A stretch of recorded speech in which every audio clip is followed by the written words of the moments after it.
Olá! O preço final de uma prótese ortopédica pode variar no mercado entre R$ 2.000 e R$ 18.000.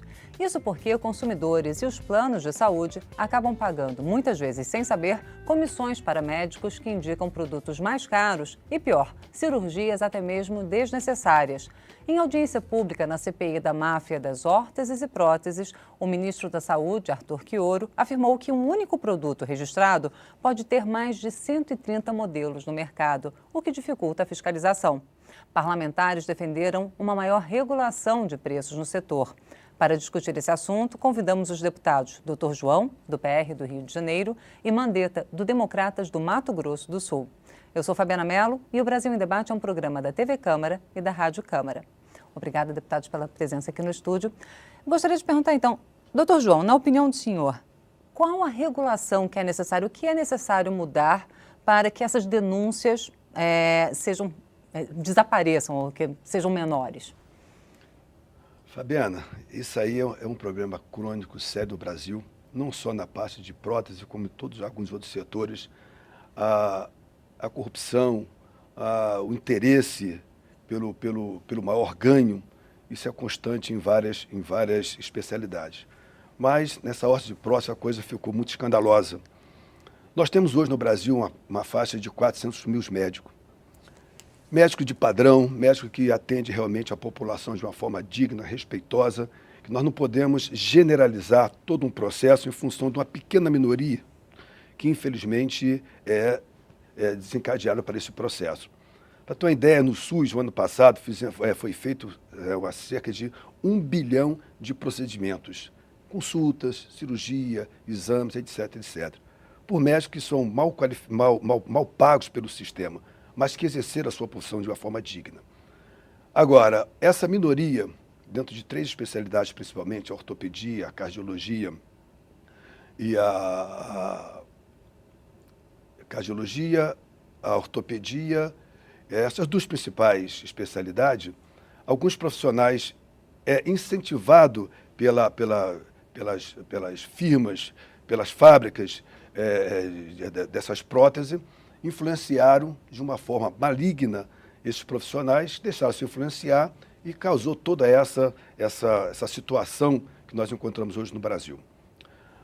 Eu acredito que uma forma de você realmente diminuir essa situação seria uma regulação do preço, que a responsabilidade seria da Anvisa, da Agência Nacional de Saúde Suplementar, que é a grande responsável por tudo isso aí, seria um mecanismo de regularizar. Eu sei que é difícil, existem várias peças, várias órteses produzidas diferentes, com finalidades semelhantes, mas que seria um grande trabalho, tanto da parte legislativa como da parte da Anvisa e da Agência Nacional, de regularizar esses preços, fazer uma tabela dentro de um determinado padrão que, com certeza, iria diminuir muito, muito, muito mesmo essa situação que nós vivemos hoje. Obrigada, deputado Dr. João. Deputado Mandetta, algumas das denúncias dizem respeito, por exemplo, ao pagamento não apenas de comissão em dinheiro, mas também de uma contrapartida, por exemplo, de viagens.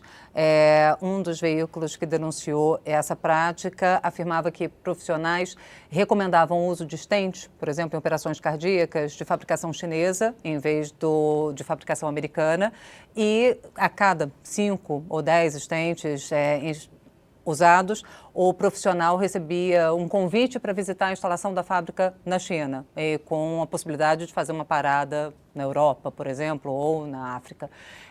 Esse tipo de prática deveria ser abolido? Deveria haver alguma proibição para o recebimento de passagens aéreas ou de convites, vantagens indevidas? Veja bem, você não tem no nosso país, nós não temos uma autoridade sanitária. Então, o sistema de saúde brasileiro, qualquer um vai na Constituição e fala: saúde é um direito de todos, é um dever do Estado. Essa máxima constitucional, que é um desafio para a nossa geração, colocar isso na realidade das pessoas, ela serve também para que todo e qualquer elemento que colabore na cura ou na cirurgia ou na promoção de saúde esteja coberto. Então você começa com a indústria tendo que capacitar esses médicos para usar aquele determinado material, aí já vem uma linha muito tênue. Quer dizer, eu preciso que você aprenda como colocar um determinado aparelho no seu joelho. Como que eu faço isso? Eu lhe pago um curso, eu lhe coloco lá com os professores uma semana dentro do hospital, levo você no congresso, e você, quando voltar, eu fiz um investimento para você utilizar esse determinado material. Então, isso tem uma competição entre essas empresas. Como não tem autoridade sanitária, tudo pode. O médico que capacita no material A, ele começa a falar para o paciente dele, olha, o material A é muito bom, eu acho que vai ser o indicado para você, e o paciente que está numa hipossuficiência, porque ele não conhece do assunto, ele confia no médico e fala, então eu quero o material A. Vai até o plano de saúde ou vai até o SUS, se está coberto, muito bem, se não está coberto, ele fala para o médico, me dê um laudo que eu vou na justiça.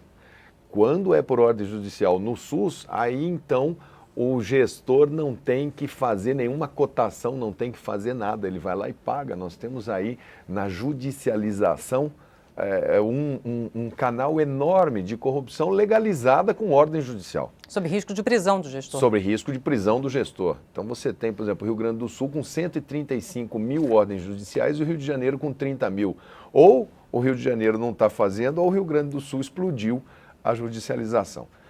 Mas a falta de um marco regulatório dentro do nosso país esses anos todos fez com que distorções acontecessem na utilização de outras hipóteses. Aquele número que você colocou, uma prótese de 2 mil chega a 18 mil por causa do médico, não é bem assim. Não só apenas ali pelo tem médico. Tributo, que o governo ganha em todas as etapas, os hospitais, porque a prótese não é colocada no indivíduo se não for a nota fiscal do hospital.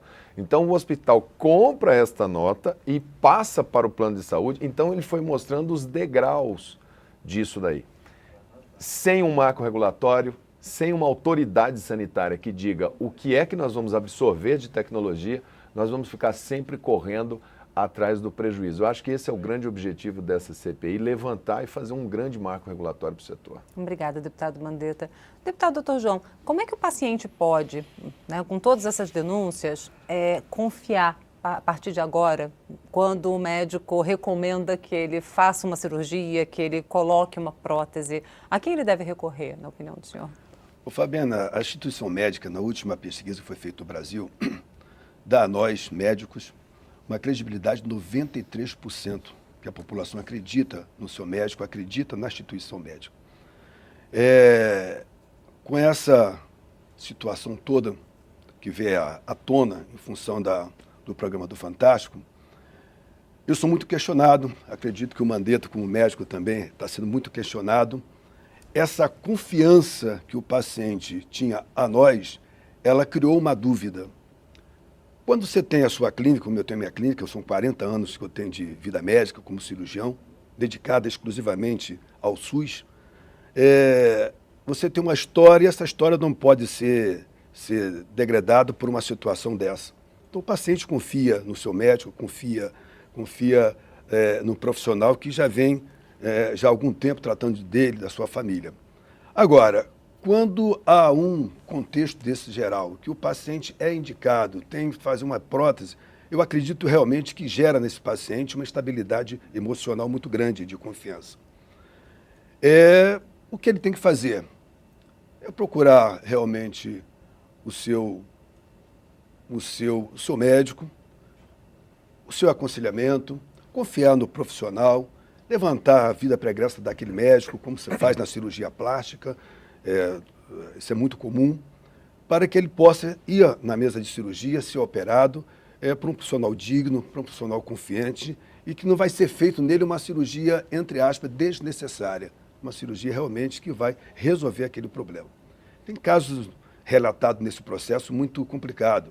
Um colega nosso no Rio de Janeiro foi operado de uma cirurgia de coluna, e esse colega, só de parafuso na sua coluna, foram gastos R$208 mil só nessa cirurgia.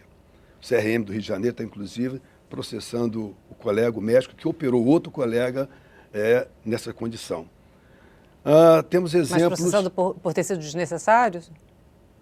ter sido aparentemente, a princípio, necessário, e esse valor absurdo só de parafuso, 208 mil reais foram gastos. Temos uma cirurgia feita pelo plano dos Correios, de uma cirurgia de coluna também, que foram gastos R$1 milhão só em prótese nessa cirurgia paga pelo plano de saúde dos Correios. Então, são algumas situações aberrantes que geram realmente uma estabilidade e uma desconfiança na população. Nessa mesma pergunta que você fez, doutor João, na América, que eles também têm toda essa questão, eles já instituíram a rotina da segunda opinião.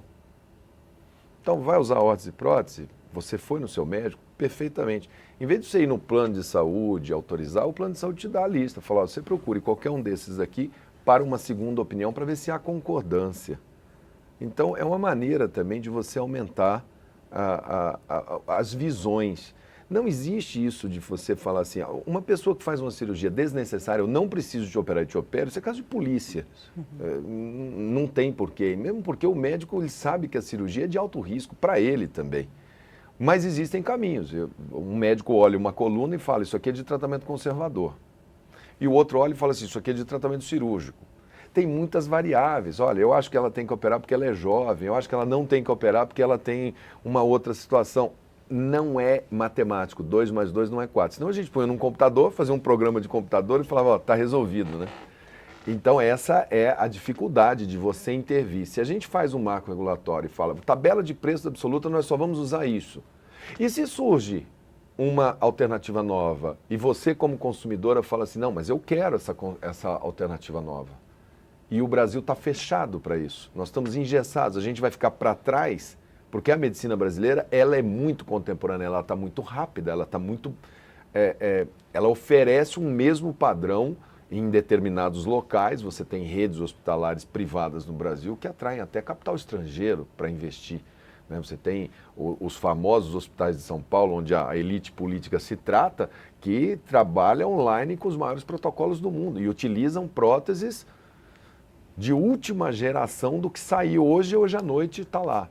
Então você tem que compartilhar os diferentes Brasis. Como é que nós vamos solucionar o hospital do Acre, lá do Rio Branco, lá de Roraima, com o hospital de primeira linha de São Paulo? Como é que nós vamos colocar isso para não limitar quem quer gastar R$1 milhão e tem direito como consumidor de gastar, se ele acha que ele tem que gastar, se ele tem confiança no médico, o médico recomendou e aquela tecnologia custa isso, com o outro que está lá e que vai num juiz, o juiz fala, pague R$1 milhão, uma cidadezinha pequenininha do interior do Acre, você sequestra o dinheiro da cidade inteira para fazer uma cirurgia. Esse é o desafio. Certo, a gente vai continuar discutindo esse assunto, deputado Dr. João, mas dentro de alguns minutinhos. O Brasil em Debate vai fazer um rápido intervalo e volta já. Não saia daí.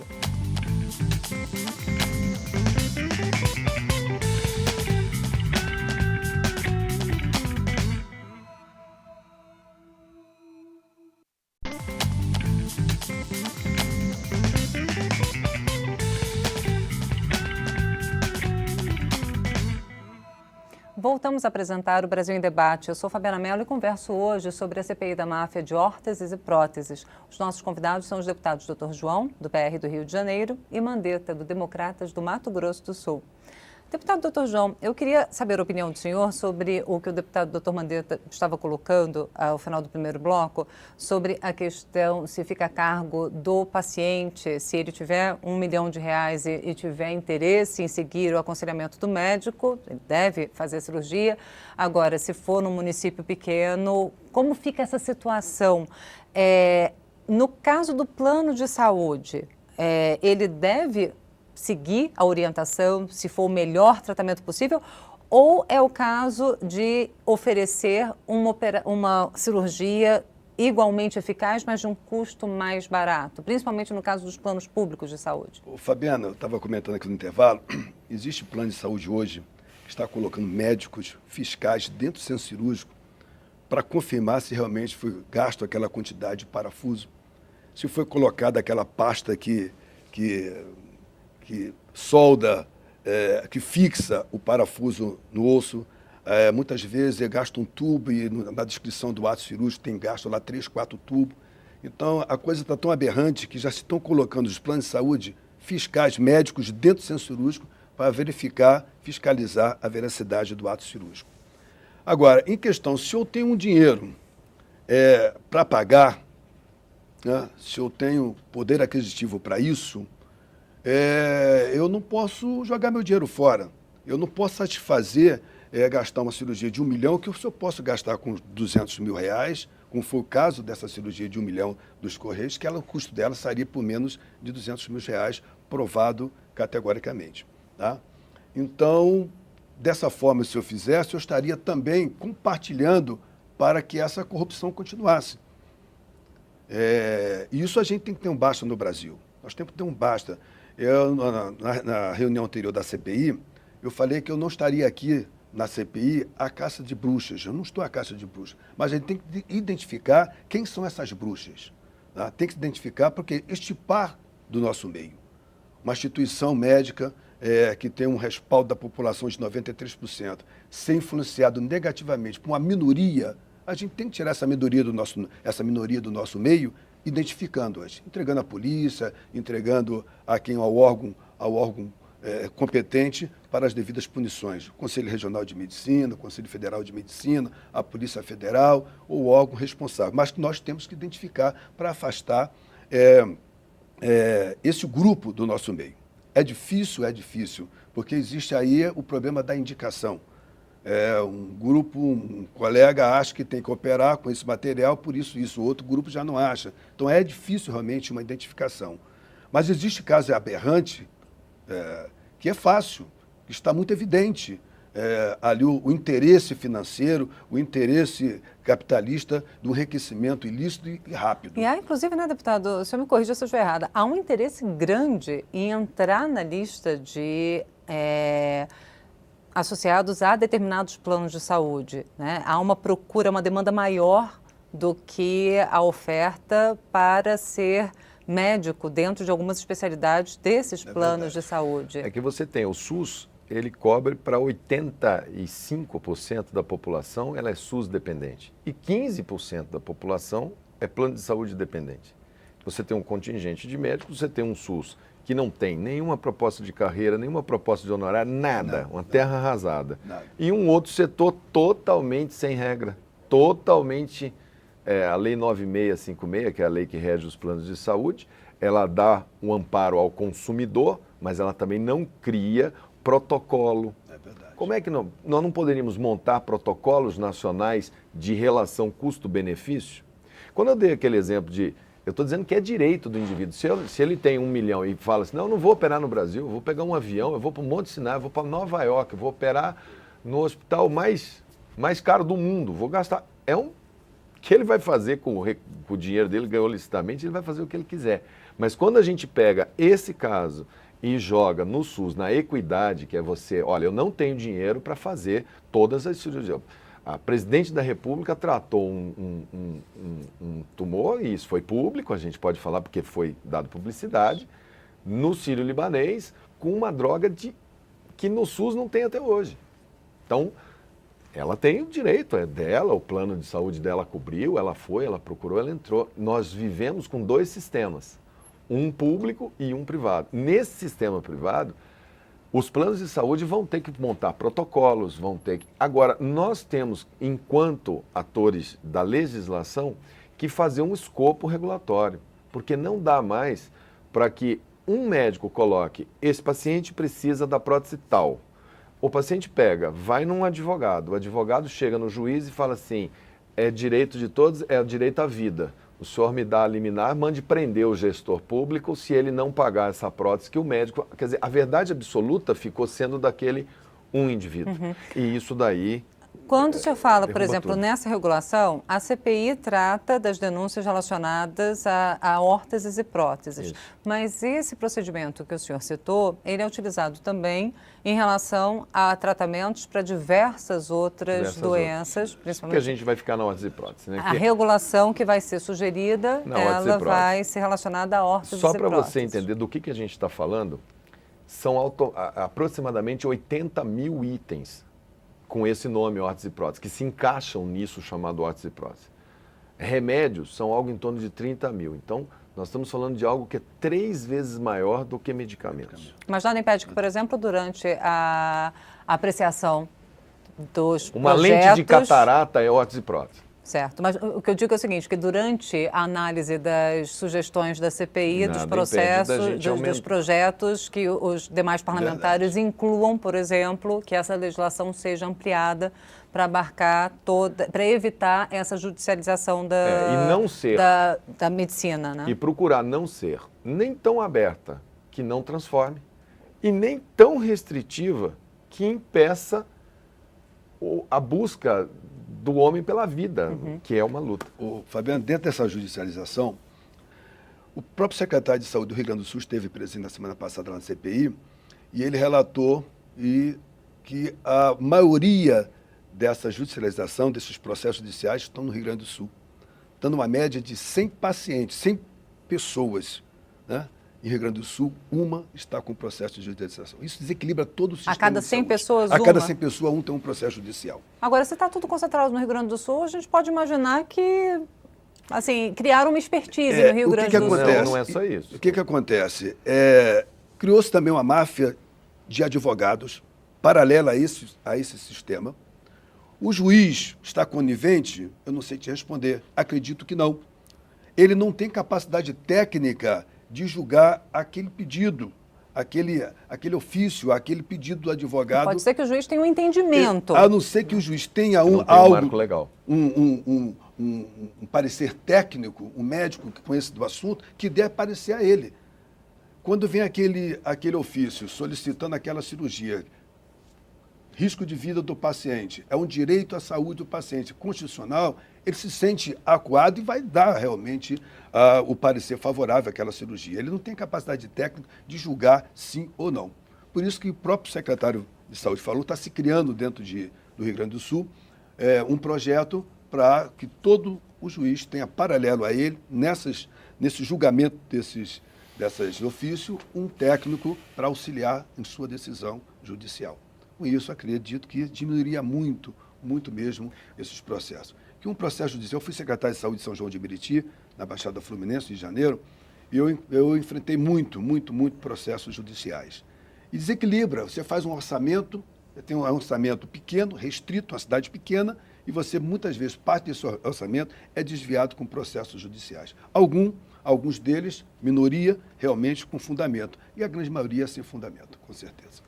A opinião do senhor sobre essa situação, deputado Mandetta, é possível uma legislação nacional, então, que restrinja o acesso da população a decisões judiciais que obriguem o poder público a essas operações? A decisão judicial, ela acontece porque o SUS está dando sinais de falência, de colapso.